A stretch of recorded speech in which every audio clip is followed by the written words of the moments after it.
my curious friends. In this video I'm going to talk about impulse, momentum, and conservation of momentum.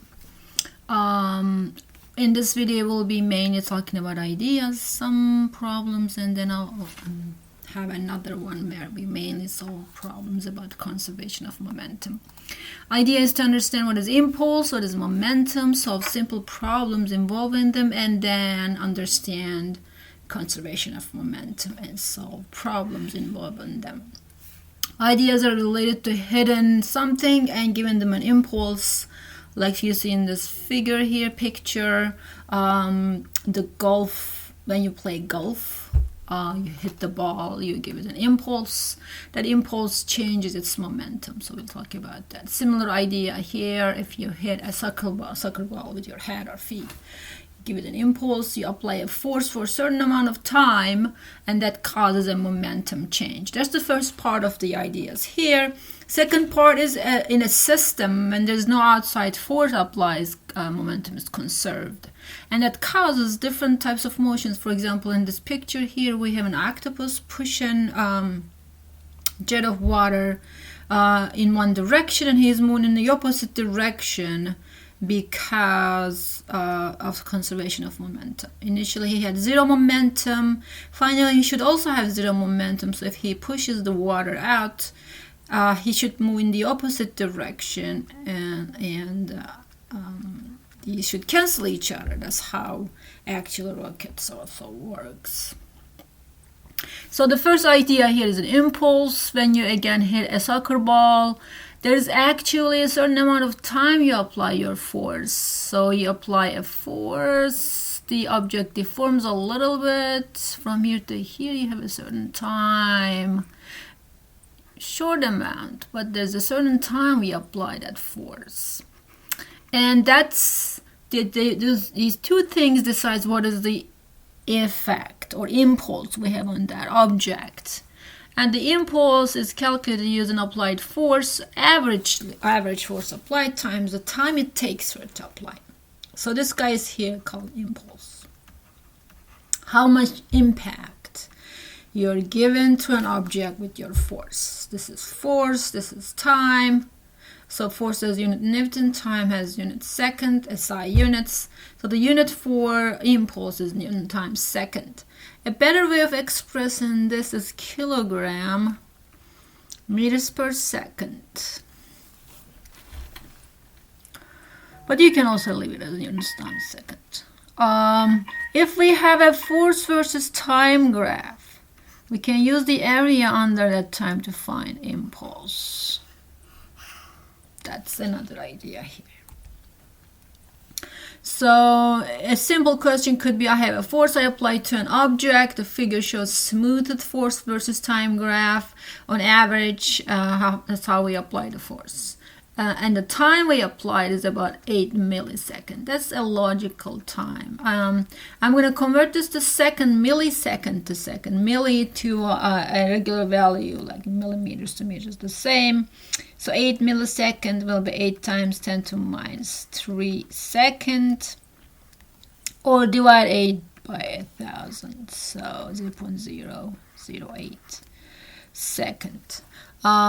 So 1 millisecond is equal to 10 to minus 3 seconds, or the same thing, 1 second is equal to 1,000 millisecond. Here both takes me to there. Force is in Newton, no unit conversion is needed. Then the question is asking me, what is the impulse on the ball? Notice here I'm going through the first steps. As I read the question, I draw an ugly picture, which is already drawn for me here. Look at the given values, which are already given. All I needed to do a conversion here. And then I go back to question. And so I already did some thinking. And then go back to question and see what I'm asked to do. What is the impulse on the ball? So assume you're applying this force to a rubber ball. What is the impulse? Simply the area under. Area of a triangle is found the base, which would be the time here. Let me draw a straight line here. Base, which will be the time here, times height, which will be the force here, divided by 2. This just a simple review here. So my base is 8 times 10 to minus 3 seconds. My height is 300 Newton divided by 2. That's the area. And it will be 1.2 Newton times second here. Again, I can write this guy as kilograms times meters per second, also expressed in that format. Then B tells me what is the average force on the ball. The average force can be found using this equation here. Notice that the force is changing overall. We can find what it is on average by using the impulse is equal to average force times delta T. In book, it's F average is used, F average. But I'm going to go with F here. Know that this is the average force in the impulse equation. And simple algebra, then I can solve for force dividing each side by delta T. And it will be about 150 Newton.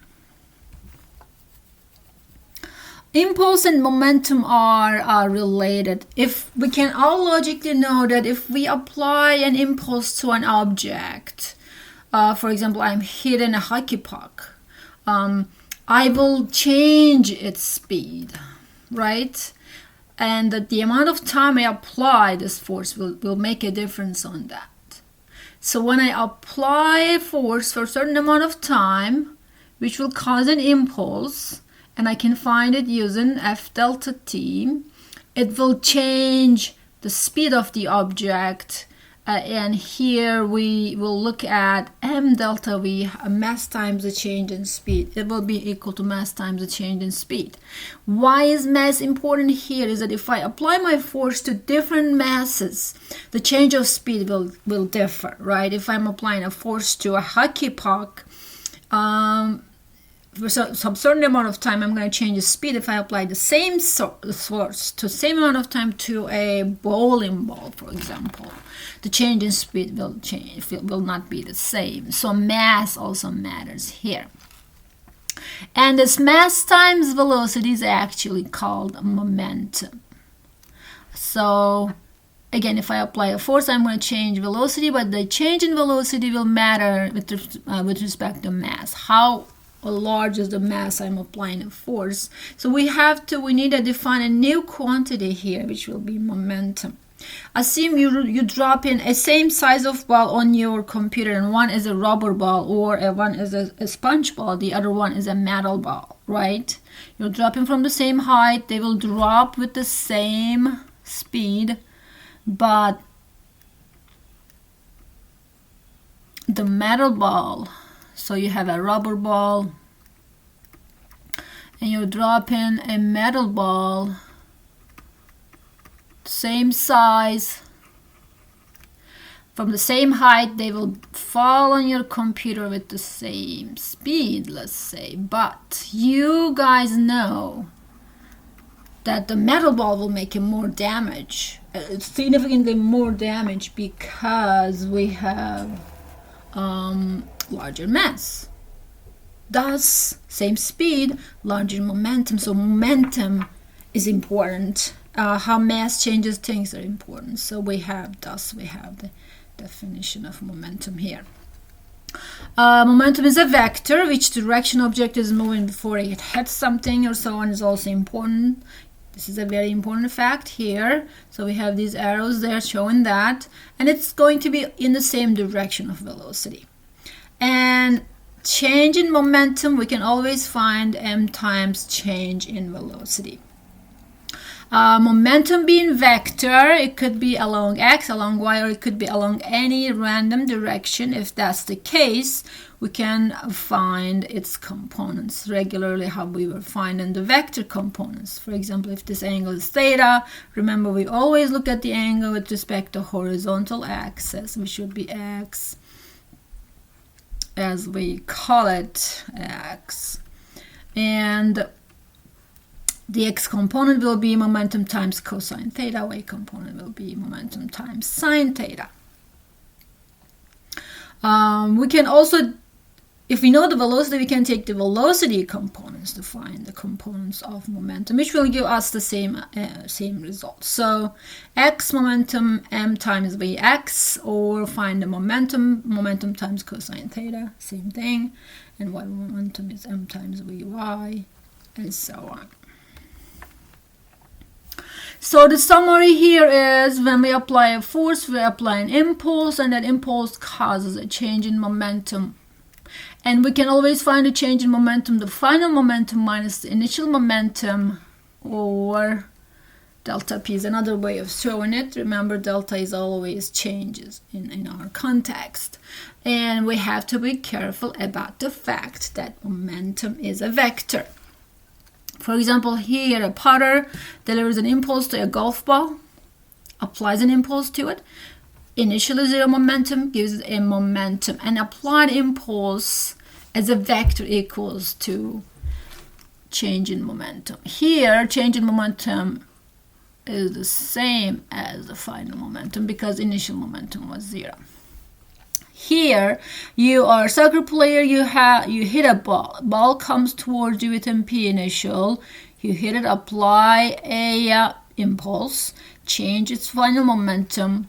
You will look at delta p. This equation is also given in the book. You can use it if you like, but I'll go with this always. J as a vector is equal to delta p. It will always be p final minus p initial as vectors. Here they use a different approach for the difference, but I'm going to go with the approach, vector subtraction approach we discussed on the beginning of the course. So if I'm taking the difference of vectors, I take the first one as the same. So I'm going to carry it as p final here as is. Let me use a straight line. I'll do my best to carry it as is, but you guys will get the idea, hopefully. And p initial, that's my p final. And then what we do is we inverse the second vector.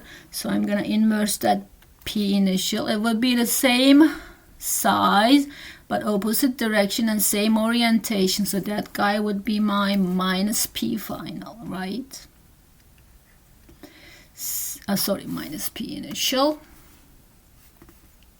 So I'm going to take that minus p initial and add it to p final. This guy is p final here. Sorry, folks. So now I'm going to add p initial, minus p initial to this, which will be something like that. And from the beginning of the first vector to the end is always the final vector. This will be my j. Notice we got the same result. Again, they use a different approach here. If you already know that, you guys go ahead and use it, but I didn't talk about it, so I'm not going to use it. So as you take, the bottom line is, as you take the difference p final, p initial, note that they are vectors. You have to go with the vector difference.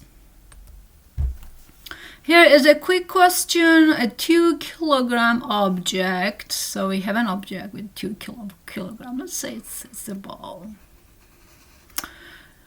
And its mass is 2 kilogram. Moving to the right with a speed of 0.5 meters per second. This is its initial speed, 0.5 meters per second. Experience the force shown. So we have a force graph here. What are the object's speed and direction after the force ends? The positivity of this graph shows that the force is applied to the right. So before picture, we're going to go with before after pictures here. So let's get used to it. Before, the guy was going with this speed. And then for a certain amount of time, we apply a force to it. What will happen when we apply a force? And as you see from the figure, force is constant, 2 Newton, right? I read it from the graph. So I apply a 2 Newton force to it for a certain amount of time, delta t. So this force will cause an impulse. There will be an impulse in this direction, right? And this guy will have a different final speed. Apparently, obviously it will increase. We're pushing it in the same direction. This will be the after picture.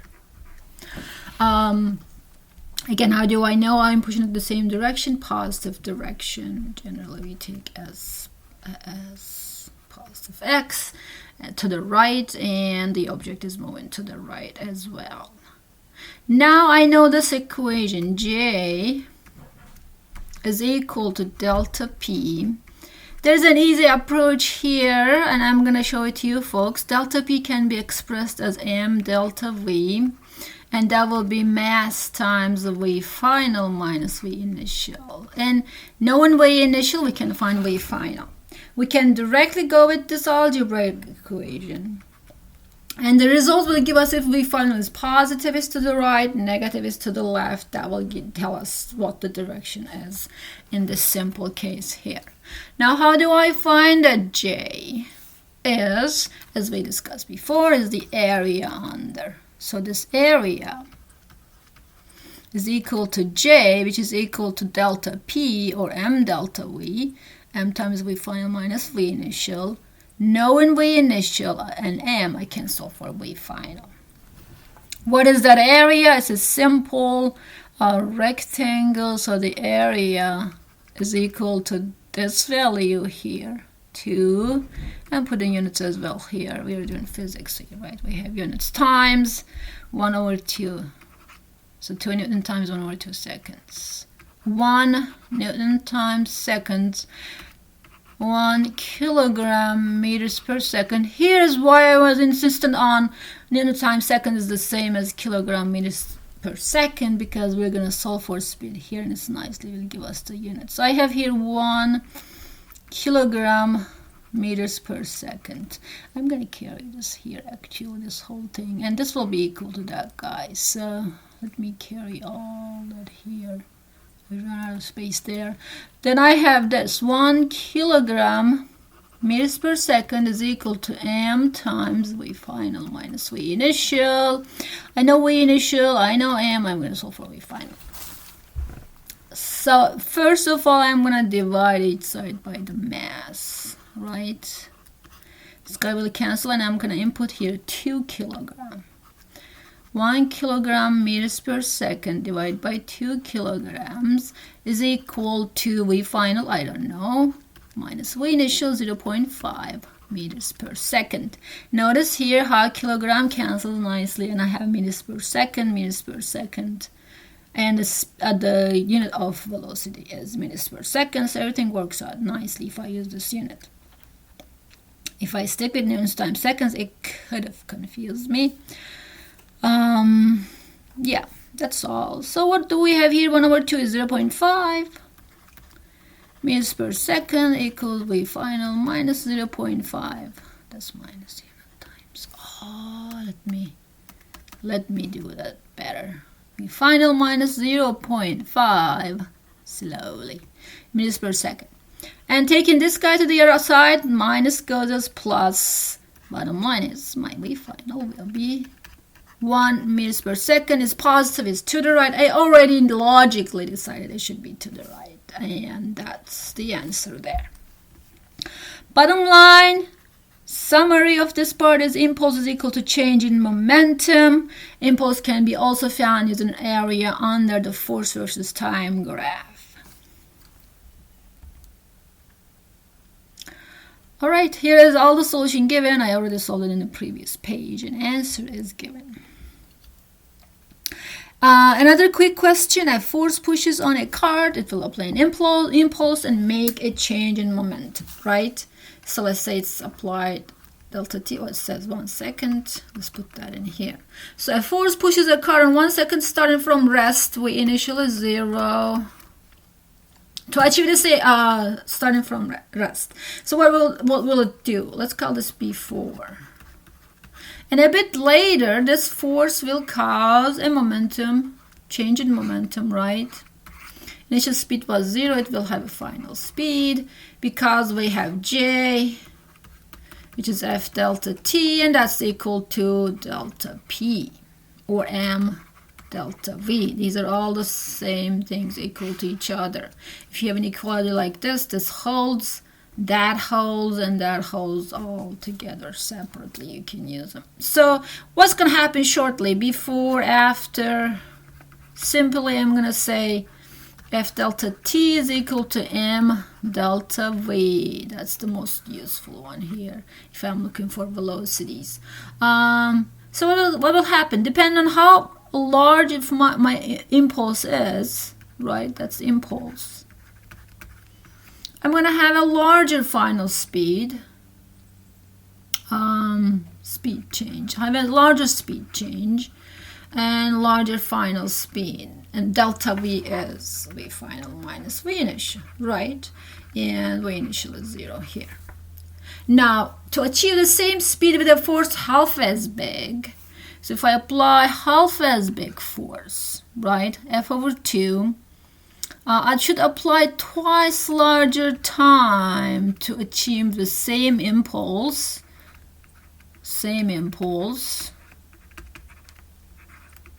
which will give me the same change in speed. So if I'm applying half the force, I should apply twice larger times to get to the same speed. What should be the time, or how long I should push the cart? I should push it for 2 seconds if delta T was 1 second. You can really work out the math as well, but it's a simple idea to see impulse causes the change in momentum, change in speed. If I want to apply the same impulse with half force, impulse is defined as force times the time, I should apply it twice as long. Impulse momentum can be used, well, not can be used, it's applied in our daily lives. For example, hedgehogs quite often falls, and as they fall, they roll and they have these spikes. So those spikes kind of as compresses like springs and increases the amount of time that impact. So when they fall, there's an impact force from the ground, and as the spikes compresses, the impact time delta T increases, and what happens? Impulse F delta T. So it's the same force. If delta T increases, impulse increases.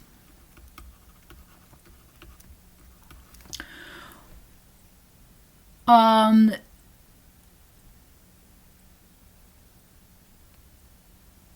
right. It's the same force. If delta T decreases, impulse decreases. What do they do then? This helps them to cushion the impact of force. So the same force applied, but the time it takes changes. The same thing goes here. If you are playing a water balloon catch, if you catch them with a force quickly, and then you have a large force applied a short time. So if the force is large, you will burst the balloon easily. But if you catch them and move your hands backward, the idea of catching will be the same impulse, but you will be increasing the time for that same impulse. So you will be applying less force and the balloon will not burst. Try it. The same thing happens here actually. Impulse is the same. So if I increase the time, if I decrease the speed, the force here, so it will be less force applied to my body or hedgehog's body, and they will get less damage. Another question here, a light plastic cart and a heavy steel cart are both pushed with the same force for 1 second, starting from rest. After the force is removed, the momentum of the light plastic cart is, so apply a force, same amount of time to both, okay? Delta T, delta T. what will happen? This is before picture for both, and before. After some time, each will have a change in momentum, right? So let's say they start from rest. Does it say they start from rest? Doesn't, but oh, from rest, yeah. So initially no speed, no momentum, and then they will be pushed amount of delta t. They will have a momentum change. And that momentum change is equal to F delta t. That's equal to delta p. The same here, because I'm applying the same force, same amount of time. So the momentum changes will be the same. Both starts with initial speed 0. Their final speed will not be the same because the masses are not the same. M1 delta V1 and M2 delta V2. So their final speed are not the same, but their momentums, final momentums will be the same. Why? Because they are applied to same impulse. So the answer is equal. And if we do more thinking, assume this card is M, this card is 2M, and I'm applying the same force, same amount of time.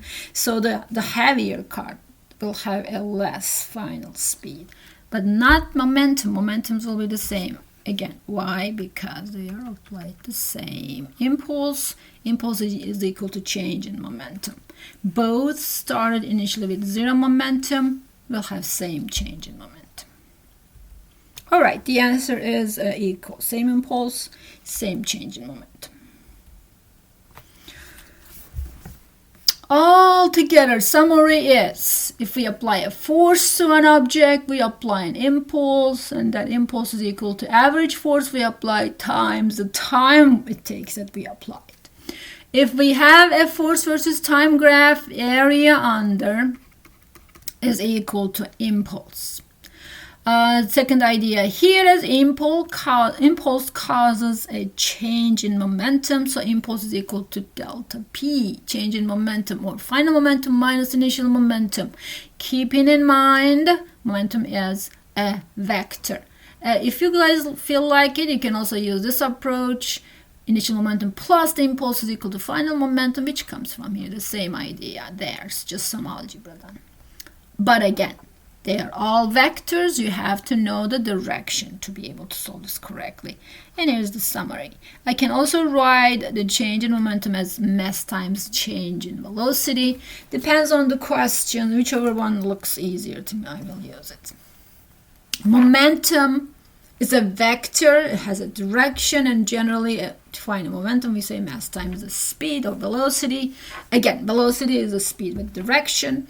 But we have momentum as vector. We have to be careful about that again and again.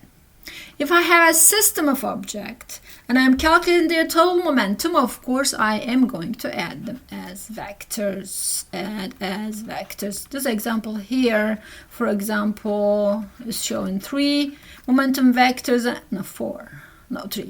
Three momentum vectors, and adding them head to tail. Remember, we take the first one and take the other one, not changing direction or the magnitude, length. We can carry them anywhere we want, right? Property of vectors. And then from the beginning of the first vector to the end, combining those, direction towards the end one will be the total momentum vector. We generally use, if we have more than one forces or momentums, any type of vectors, we generally use component methods, but idea is direction matters. This page summarizes the approach for solving momentum problems. Here is the long version. Please read it, go ahead, but I shorten it here. They say, look at the situation, draw a visual picture. So we draw an ugly picture. In this case, in the case of momentum, we're going to draw a before picture and after picture. Before an impact happens, then impact happens, momentum changes after picture. And then we will use impulse is equal to change in momentum. We'll list all the knowns and find unknowns. Here is an example, a rocket sled. So So that's a sled with a mechanism that pushes it if it wants it to be pushed. So you are sledding, sitting here. Has total mass of 500 kilogram. Assume this is you and sled together, but they're talking about like a sled alone. I'm making it more like applicable to life. Is coasting at, that's your initial speed, 20 meters per second. So I know the mass, I know initial speed. Then turns on its rocket engines for 5 seconds with a thrust of 1,000 Newton. So this will be my before picture here. Before I was going with that. My mass with the sled is 500 kilogram and I have a speed of 20 meters per second. Then what happens? There is a stage. I applied a force to myself for turning on my rocket engine. I wanted to have some more fun, so I'm pushing myself to a higher speed, right? Alright. So I fire my rocket and that applies a force on me. Let me use a different color here for the force. That will be the thrust force. I'll call it F, but that's the thrust force by the rocket, right? And that's 1,000 Newton. And I apply that force for an amount of time that is 5 seconds. What happens? So this kind of the medium part, and after picture will be here for me. What will happen? Then I remove the force, right? Then I remove the force. What will happen is pretty intuitive. I'll have a larger speed. My V final will be larger than V initial. I don't know it. And I'll be going at a larger speed. Now the force is removed. Between before and after I applied the force in here. That will cause a J impulse, F delta T, which will cause a change in momentum.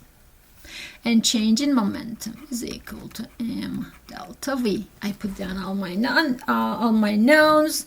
I did some thinking. I'm thinking of the physics will be that. So I look at now what I'm asked to find, the final speed. So I'll go with this.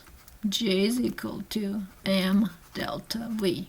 What is J? Force times delta T is equal to mass times. I'm going to go with V final minus V initial here. Always feel free to start here. Put in the values. Mind in the direction of the vectors that you know. V initial is plus. And if V final, in this case, we know that it's going to be plus, but sometimes we will not know. Then we'll just put them in and the results will tell us if it's plus or minus. But in this case, it's obvious that it will be plus. As the time goes on, we'll have some collisions and so on. Then we may not know. I know my force, 1,000 Newton. Not 100. Not 100. 1,000 Newton. Let me redo this here. Times the time, 5 seconds. Equals, I know all the mass of me and the sled. I turned it to that. It said sled, but I'm going to be on it. I don't know V final, but I know V initial, 20 meters per second. So all this is just one unknown. Easy algebra question, right? All right, so when we final from here, I'm going to leave it up to you folks to go through all algebra. I'll give you the answer. So do some work here for me, will you? V final should be, let me find it, should be 30 meters per second. All right, it's your duty to please do all the algebra here, not very hard, and find that number. All right, this is impulse and momentum. Now we're moving into another idea, or the second and the last idea, conservation of momentum. We already know from, quite a bit, a little bit from energy that there are systems, and inside the systems, if there's no outside effect on the systems, energy was conserved, if you guys remember. And we were separating the systems and looking at if energy is conserved. We said if there is no outside work, energy is conserved. If there's friction, we'll lose some energy to thermal energy, or not really lose, convert some energy to thermal energy, and so forth. So conservation of momentum is similar. For the case of conservation of momentum, we'll say if there's no external force applied instead of work to a system, the system's momentum will be conserved. If we have a system, there could be some internal forces. Assume you have a bucket of, a container of gas particles. They will be all moving around air, let's say. We all know that. And they will be hitting each other. But that's a system, and they will hit each other. They will apply forces. All those forces will be action-reaction forces. For example, this guy will apply force to that. That guy will apply a force back. They will cancel, and so on. So overall, total force will be zero, total momentum will be conserved. Individual gas atoms might be changing their momentum, but when I look at the whole system, momentum will be conserved. And we call these type of systems generally isolated systems. So if you hear an isolated system, or there is no force applied on the system, we say total momentum of the system is conserved. That's the conservation of momentum. It's a simple idea, but there are many, many different types of questions. Very similar to F net is equal to ma. Very simple idea, right? But it's force is a vector as well, and there are many different situations it may apply. So we want to look at those applications. Similar thing happens here.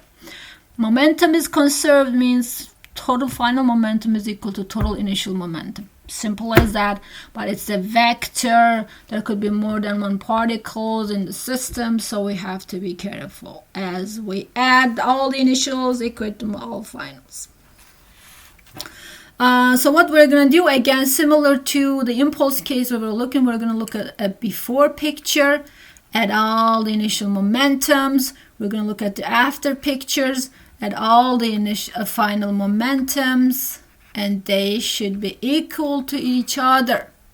If there is no outside force applied to the system, notice here these two balls were coming towards each other. My system would be these two balls. They hit each other, applied forces, that would be action-reaction forces, no outside force applied, and then we have after, they change their speeds, they change their momentums individually, but overall, total momentums of the system, these two balls, will be conserved because there's nobody pushing. If I push on these together and so on, I would be outside force maybe, right? But there's no push and pulling outside, so momentum's overall conserved for the system. Similar to energy, picking our system is important. For example, in the case of somebody jumping on a sled and sledding, the sled and the person would be the system. If I have a rocket, stationary, zero initial momentum, and then it fires its engine and it pushes out some gas, exhaust. So there's momentum in this direction for the gas, and the rocket goes in that direction. That's generally how rockets works. My system would be the rocket and the engine and the gas all together, right? If I look at gas and rocket separately, conservation of momentum will not apply. So I have to choose my system carefully. This is my system here. Zero initial momentum, zero final momentum. Initial is equal to final. If I have a bunch of billiard balls, I set one ball on them. This ball will come and hit them. Initial momentum and final momentum is conserved by my system is all the balls, which would be a very complicated question. Here's an example of a conservation of momentum. Two skaters, Sandra and David, stand facing each other on frictionless ice. Sandra has a mass of 45 kilograms. This picture is nicely drawn for me before. It's a beautiful picture, not ugly, unlike mine. And all the values are given on the picture nicely. The way I like it, I want to write down the values close to what they are related to. So that's what they did for us here. David has a mass of 80 kilograms. Sandra has a mass of 45 kilograms. And initially they're stationary. So initially, before picture, initial momentum is zero. vector. Then they push off from each other. They apply forces to each other. This would be an internal force. By the way, my system would be both of them. That would be the way to go here. So there are some forces applied internally, but no outside force. P final will be equal to P initial. They will have a final momentum, and that also should be 0. That's the idea here. Now, after that push, if Sandra is moving to right with 2.2 meters per second, what should be the velocity of David? It's to the left way now, and we'll go with momentum before is equal to momentum after, or P initial is equal to P final as vectors. Initial is 0, final, and 1v1 plus m2v2 should be 0. Here, I'll give you an easier approach for 1D cases here. We know this guy is plus, this will be minus. I can say, okay, right momentum is equal to left momentum, go for that. But I figured that you guys, you'll like this approach better, and that's the approach also used in the book. We just go with adding the momentums as if they are like scalars. And finally, the result will give us, if I have only 1D situation, this works though. So I have just a long X and a long Y push. Careful there. Simple cases. The result will give me the fact that V2 or David's speed will be negative.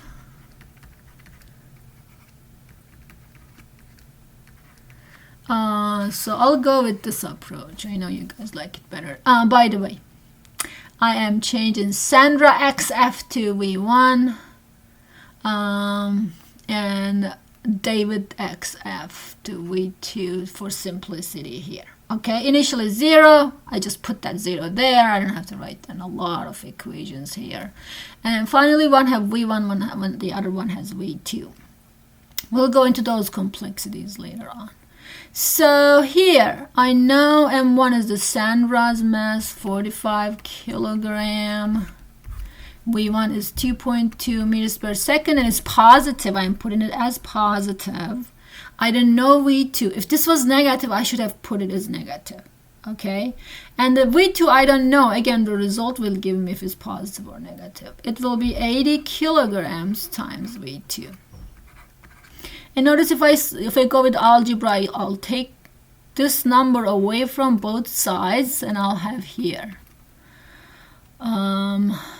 minus 45 kilograms times 2.2 meters per second is equal to, this guy will be left here, 80 kilograms times V2. Then I divide each side by 80 kilograms. Notice I am getting my speed of David after the collision, or not really collision here, pushing each other. That could be called maybe kind of explosion. They were together, now they're separated.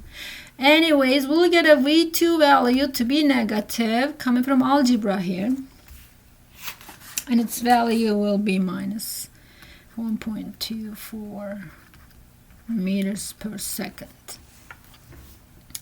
General equation, P initial equals P final. If everybody would have some speeds here and then speeds there, let me use a different color here. We can write down M1 V1 initial plus M2 V2 initial for two masses. If I have more, I'll add them. Equals M1 V1 final plus M2 V2 final. Again, I can assume it's kind of, not really kind of. Put in the values here, thinking they're kind of scalars. They're not scalars, but okay, I think I'm confusing you here. If I don't know a direction of one, let me say it that way, and I input all the values I know as plus and minus, direction of the unknown will come out. I don't have to. Here we can know that David will be going to the left, his speed will be negative. But even if I didn't know, for a 1D case like this, I put all the values here Whichever is positive that I know, I put as positive. Whichever is negative that I know, I put as negative. The unknown will come out nicely. Let me say it that way. That's a safer way to go there. All right. Hope this question will make things a little bit better. Another similar question. And I'm going to tell you some ideas here, and I want you folks to finish it. This is kind of a situation opposite the previous one. So we have Jack. Well, not really opposite, different situation. And he's standing on a skateboard, okay? So this is Jack. He's standing on a skateboard at rest. So his initial momentum is 0. His V initial, I'm going to call it V initial 0. Or V1 initial, let's call Jack mass 1, okay? 0. V1 initial is 0. Let me do a better job here. So V1 initial is 0. He's stationary. Rest tells me that. That's Jack here. That's my before picture. Now I keep reading mass of Jack and the skateboard together. Mass here total is 75 kilogram and it's at rest. Ryan throws a 3 kilogram ball. So Ryan throws a 3 kilogram ball. So ball is thrown. Its mass, I'm going to call this actually M2 and I'm going to call this M1. The mass of the ball is 3 kilogram. And to the right, so V2 initial is to the right. I'll take that as positive 4 meters per second. Again, I'm assuming, folks, you all remember the fact that along horizontal, right is positive, left is negative. And we can call them positive x, negative x as well. So we are sticking with that idea here. So this is my before picture. Jack is at rest, so he has 0 initial. P1 initial is 0, by the way. And a ball is moving towards him. Ryan throws it. That's my before picture. All right. Now I'm going to draw an after picture as I read.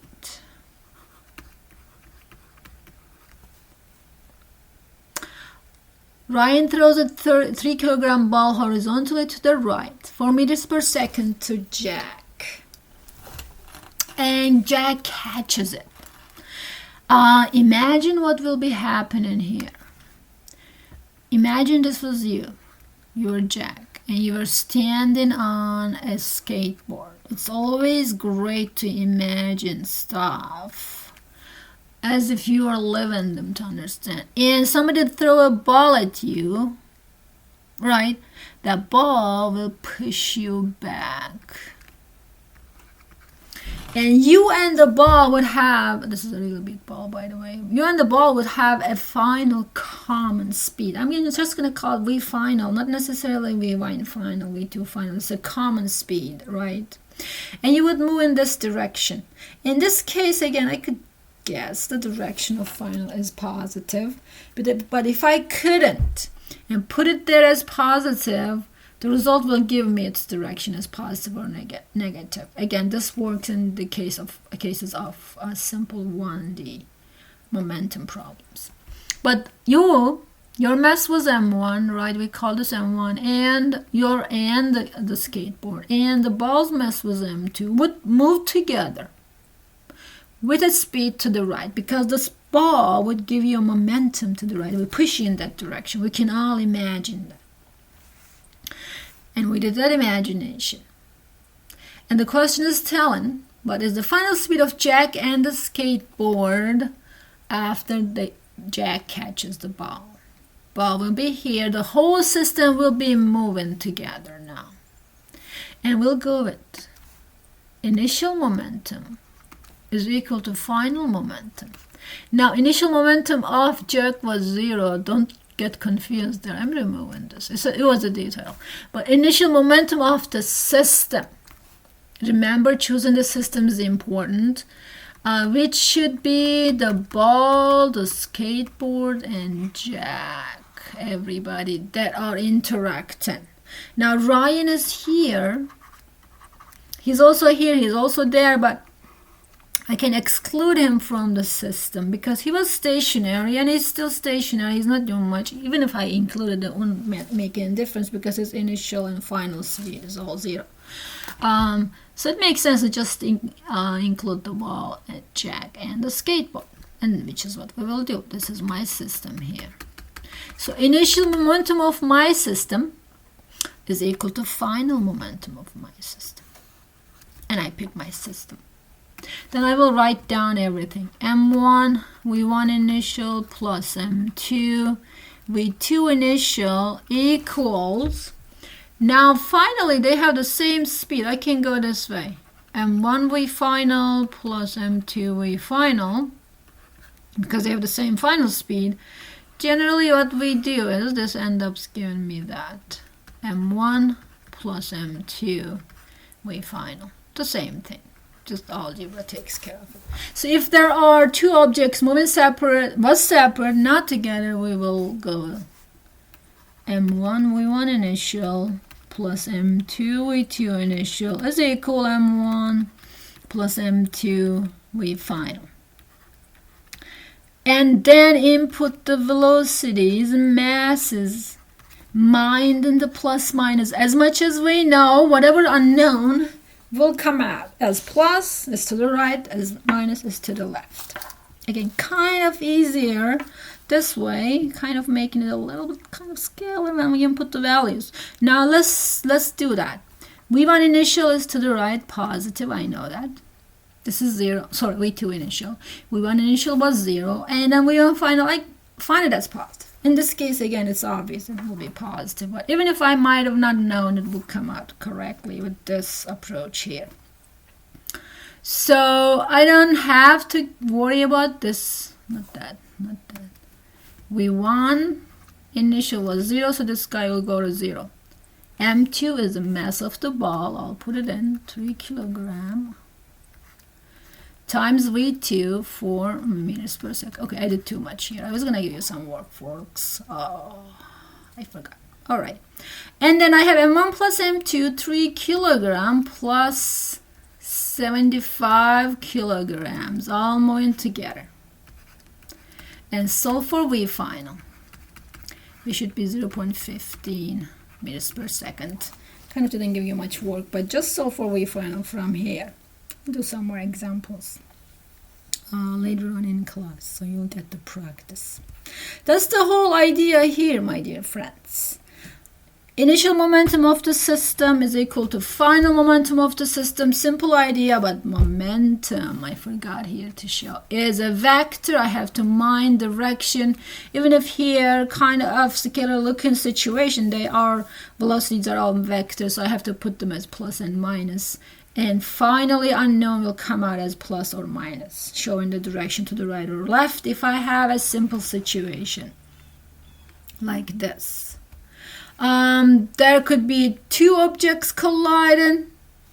Initial momentum is equal to final momentum of the system. Here, my system would be the cars, right? So I have to know each car's initial momentum, add them as vectors, should be equal to final momentum. It could be 0, it could be pushing each other in different directions and so on. Many objects might be colliding at all the initial momentums. And they should be equal to added all the final momentum. Simple idea, but it's a vector, so it could get complicated.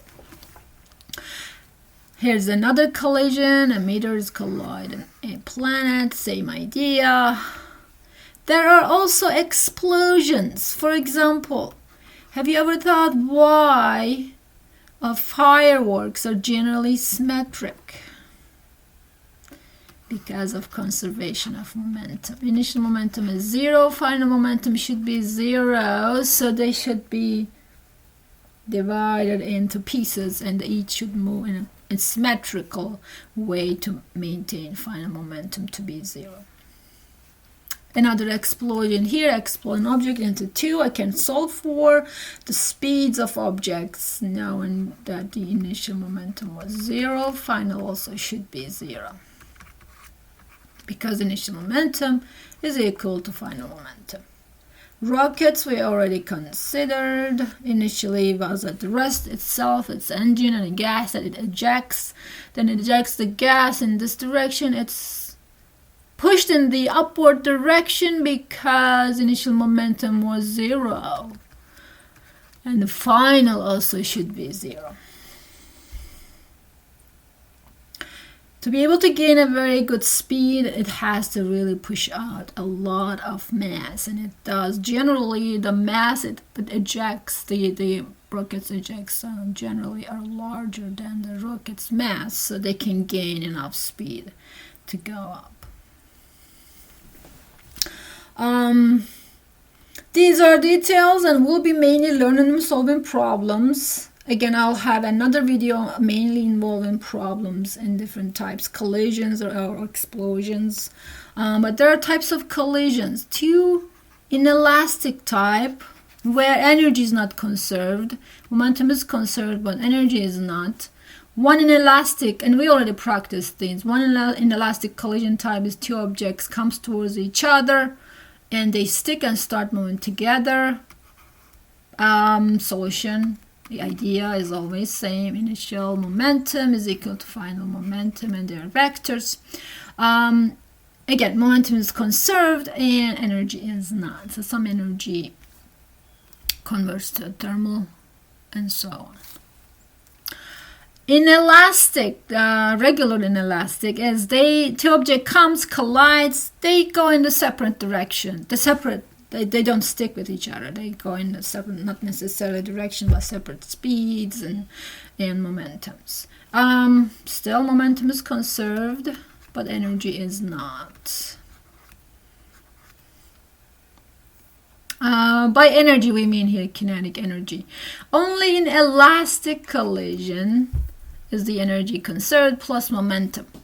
And we're not losing any kinetic energy. Elastic collisions are possible if you are colliding two objects smoothly. For example, you can put magnet at the end of carts on a track and push them towards each other. Magnets will push on and as they get closer. So there would be a very close approximation to elastic collision.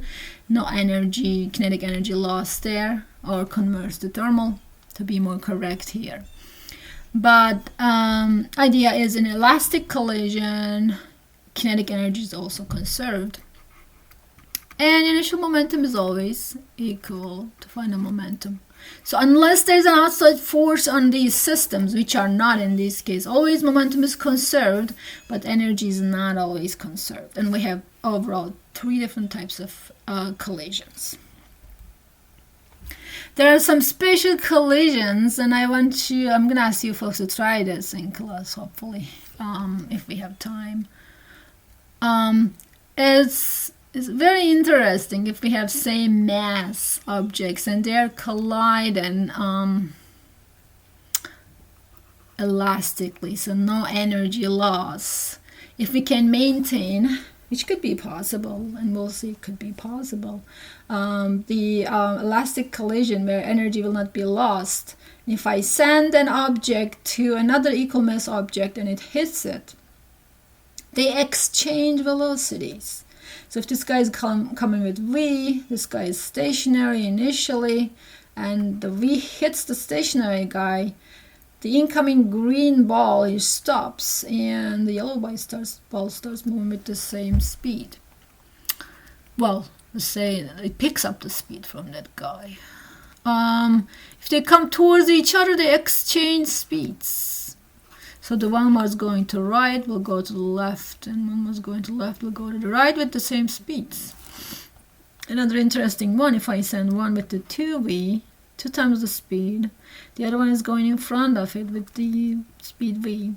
They collide and they'll exchange speed. The one behind will be v and the one in the front will be 2v. Alright. Another idea we can test and easily see is This is again equal masses. If we have V here, stationary, this guy will take V and this will be stationary. Another idea is if I send a really small mass and a really large mass, overall that really small mass turns back with the same speed, so it hits the large mass. Let's say I'm sending a ping pong ball to a bowling ball, and we all know that the bowling ball will not be impacted in terms of changing its momentum and velocity from a bowling ball. Sorry, will not be impacted much. Maybe it will shake a little bit, but it will generally will not move and have a final momentum. So initial and final momentum for it to be 0. This guy will come, however, hit it and turn back with about the same initial velocity as it has. And that would be very easy to guess logically, or we can try it. It's actually pretty much works. Alright, so again, inelastic collision, there is perfectly inelastic, things collides and sticks together. We solved one already. Jack catch the ball. It's kind of a collision and sticking together and moving together, right? And momentum is conserved. Here's an example. These two guys coming towards each other. 1 kilogram, 4 meters per second, 2 kilogram, 2 meters per second. That would be before picture. And then they collide and stick together. That would be after picture. So they are now moving together. 1 kilogram, 2 kilograms after. So before P initial, all added will be equal to P final. All added. So these guys are equal. Then, after we write that down, some of you folks like going by logic. For example, I like going by logic. If I look at the initial, I'm going to call this P1 initial here. It's 4 times 1, right? M1, V1 initial, 4 times 1. So it will be 4 kilogram meters per second. If I look at P2 initial, it will be M2 V2 initial. It's 2 times 2. It's also 4 kilogram meters per second. So logically, P1 is positive, P2 is negative. They cancel, right? I have 0 initial, so I'll have 0 final.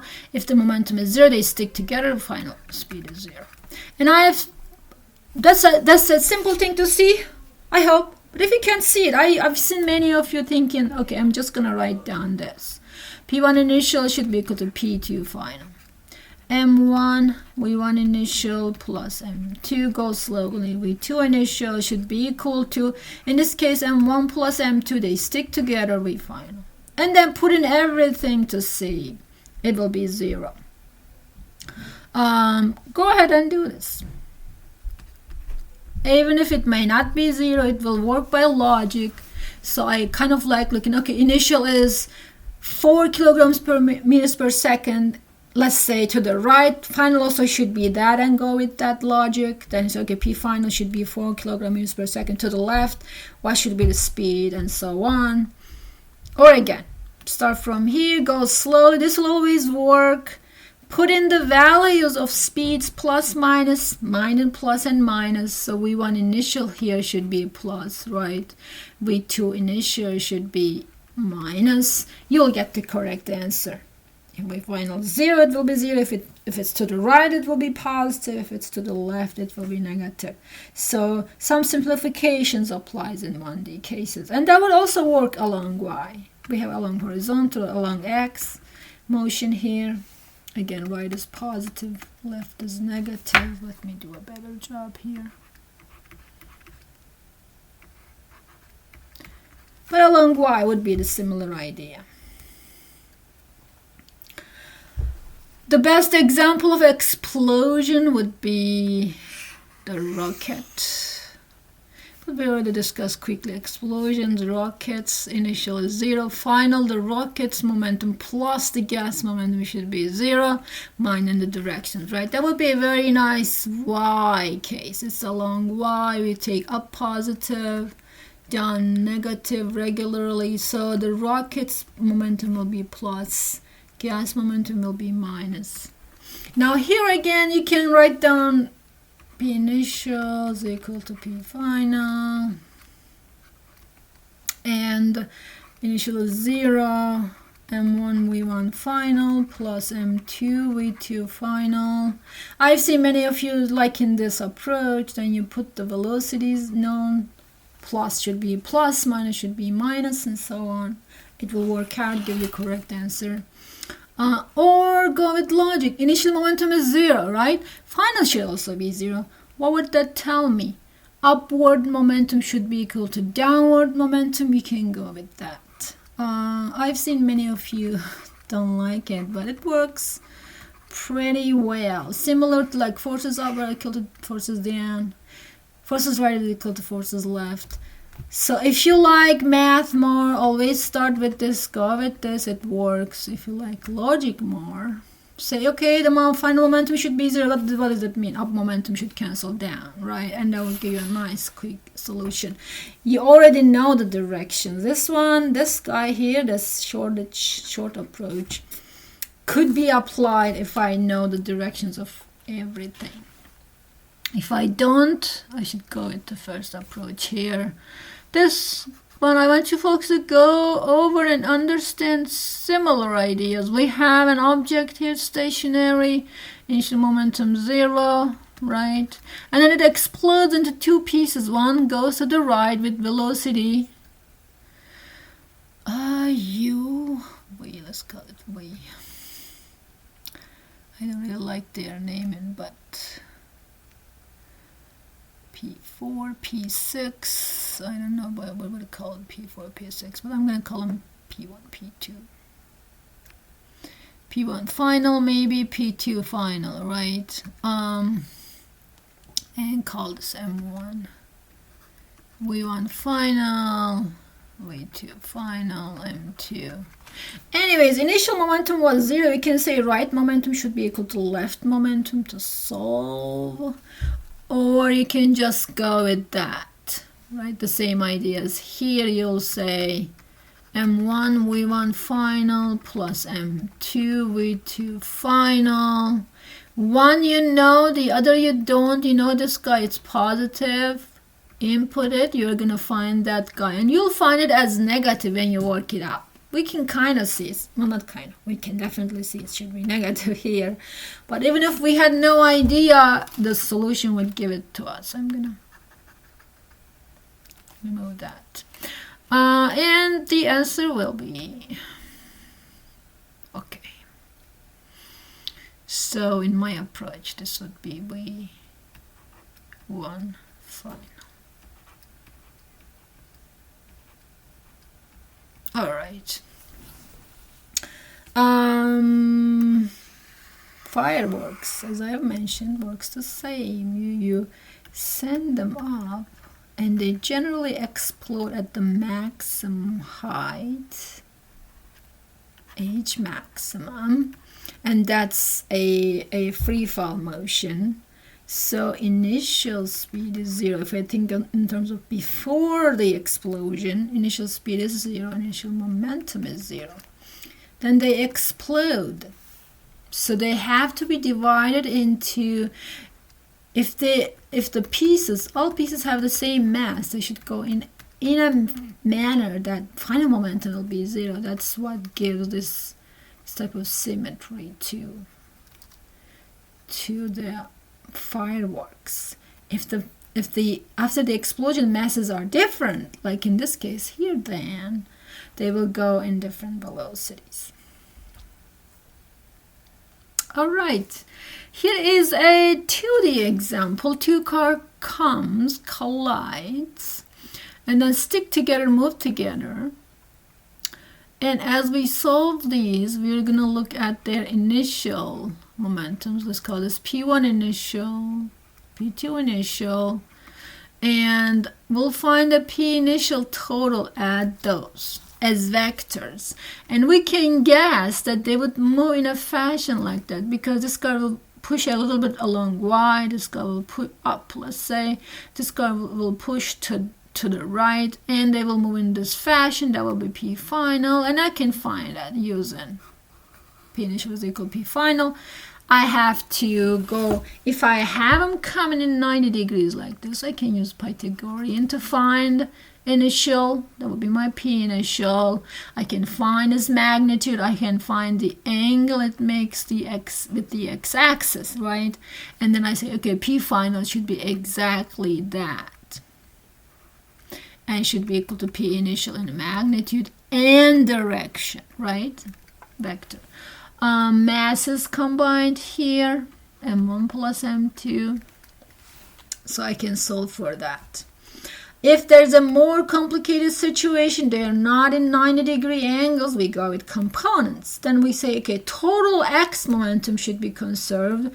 So I find all initial x momentums, add them, they should be equal to all final x momentums.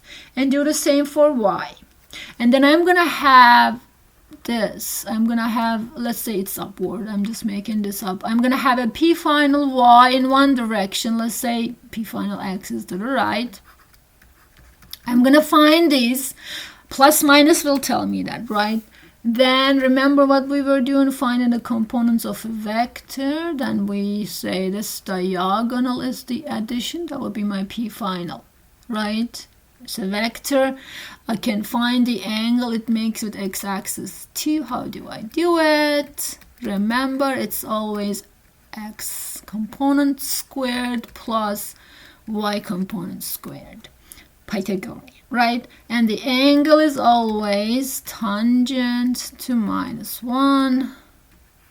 Y component, let me do a better job there, over x component. There are other ways, but I will stick with this. I've seen several of you using different approaches. As long as it's correct and you know what you're doing, use that. All right. I want to go over this problem in class, and I want you folks to attempt it before coming to class. So I'm going to tell you a little bit, and we'll go back to it later. This is a 2D collision case, collision question, similar to the quick example I have shown you. For this, I'm going to draw x and y directions. So I want you folks to think about it. I'm going to give you the results and we'll go over it again. But thinking about it will give you a really good start. So we have two toy cars in equal masses, 500 grams, on an air table. This will be my plus y, this will be my plus x, and then minus x minus y. Prior to collision, car 1 travels in a direction that can be considered as plus x with 1 meters per second. So I'm going to draw that car here. Toy cars. I'm going to call it M1. V1 initial is 1 meters per second. And I also know M1 is equal to M2 is equal to 0.5 kilogram. Let me convert it to kilogram, divide by 1,000, right? 1 kilogram is 1,000 grams. So the first car is going in plus x direction. It has an initial momentum only along x, okay? And the second car is traveling minus y direction. So I have the second car here. And it has V2 initial. That is equal to 2 meters per second. This is M2. Again, their masses are the same. All right. After the collision, two cars stick together. So they come collide here. And I can guess that this guy will have the same mass. Larger momentum will push downward. This guy will push rightward. So they will be traveling in something like this. I'm guessing, I don't know. But what is the magnitude and the direction of this final speed? Oh, not the momentum. So it's asking me the speed, final speed. Let me use another color here. The question is asking me the final speed. Let me actually not draw that. What is V final? Okay, direction and magnitude. Let's guess what? I'm gonna find P final, direction and magnitude, okay? And I know it's equal to m1 plus m2 times V final because they collided and stick together, move together. All right? And V final direction is all V direction for a momentum of a single object or combined object. What's happening here? Let me momentum direction is always equal to direction of velocity. So if I find the direction of momentum to be that, I can find that angle as I have described in the previous page. Speed will be in the same direction. V final will be in the same direction as P final. Different value, of course, and this will give it to me. So go ahead and look at this. Before picture and after picture, they collide and stick together. Let me try to imitate that. I can't really draw it good, but they collide and now become like a bunch of, let's say this is a real collision, bunch of car pieces moving together, and they have this final. This is after, right? This side is after. We have an initial momentum. And then we have a final momentum. Both are vectors, direction and so on. An initial momentum is addition of both P1 initial, P2 initial as vectors. And this guy will have a P1 initial. Let me pull this here maybe. Because the velocity is plus x, P1 initial will be also plus x direction. Okay, because the velocity is minus y, P2 initial will also be minus y direction. You will add these, carry them to here, maybe you can do that, and then solve for P final. P final is equal to that. Or you can, that will be like a logical going way, get this guy and equate that as vectors. Or you can say this. Px initial is equal to Px final. Py initial is equal to Py final, right? And then combine them. You'll say Px initial is equal to P1x initial plus P2x initial. Define their direction as plus minus and then draw your vectors to help you logically see that. And then do the same for y. Py initial is equal to P1y initial plus P2y initial. Okay, let me retry that. P2y initial. Mine plus minus here. Some is up, some is down. Could be. Not in this case, maybe. So get those, and then you say they're equal to final, and then you will say P final is equal to square root of P x final squared plus P y final squared, and theta is tangent to minus 1 P y final over Px final. You should find theta to be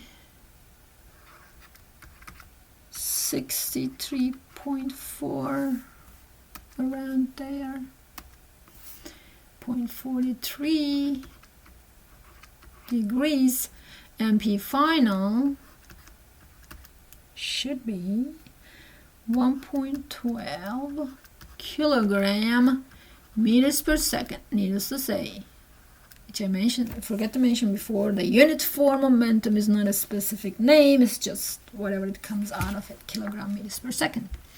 All right, folks, I'll see you in class.